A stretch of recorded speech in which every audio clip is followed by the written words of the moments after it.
Nous allons maintenant concevoir le train avant.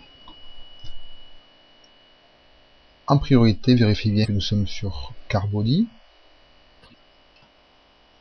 et que nous avons bien utilisé Part Design.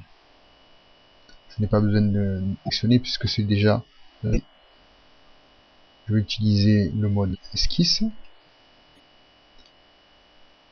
Pour qu'il soit actif, je dois sélectionner le plan ZX.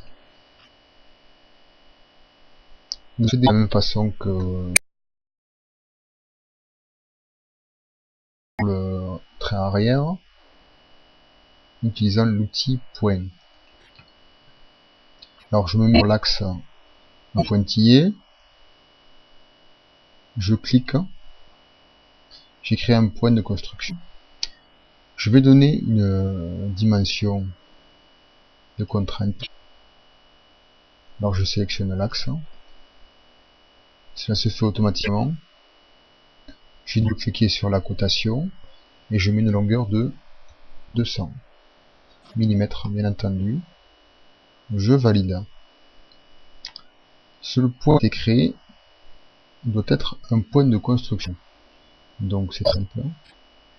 Je fais un double clic et je sélectionne la case élément de construction. Je valide.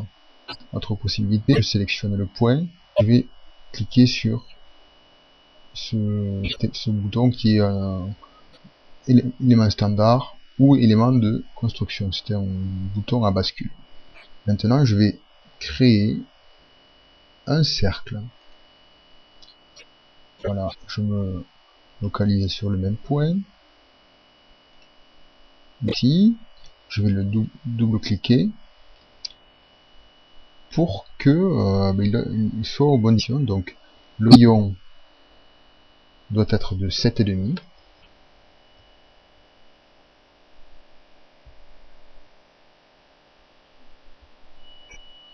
Je vérifie bien que je ne sois pas un élément de construction car nous allons construire avec le cercle. Et je valide. Le diamètre réduit, c'est tout à fait normal. Je sors de l'atelier.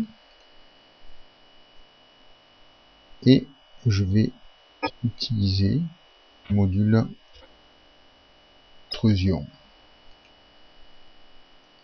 Bon, ça se fait automatiquement.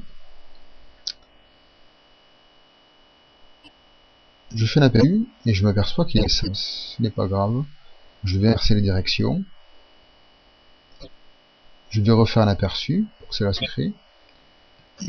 Modifier la longueur. Car celle-ci est bien trop importante si on fait voter la figure. Je vais mettre une dimension de 25 mm. Aperçu. Et je valide. Je vais faire pivoter ma figure. Voilà, c'est convenu. Je vais retourner en mode esquisse. En cliquant toujours sur ZX. De revenir en position.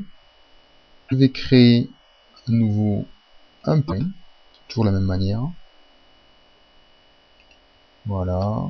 Je crée à nouveau une contrainte. Même chose, je change la valeur. 200 mm. Je valide.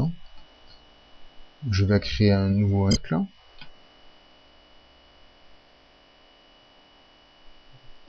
Alors, ne pas oublier de transformer le point de construction, le point central en point de construction.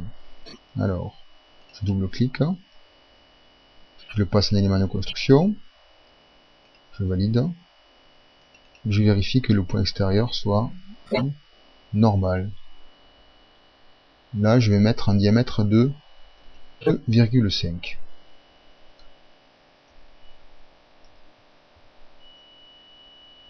Ok. Je sors de l'atelier. Je vais utiliser le module poche.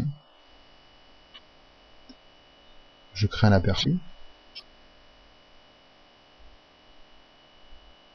Je vais faire plier ma figure pour voir si c'est convenable.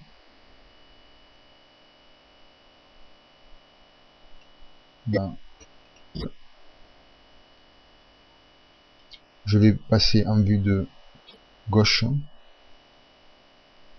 et nous apercevons que tout est parfaitement percé. On va passer en vue tridimensionnelle. Voilà. Le train avant est réglé.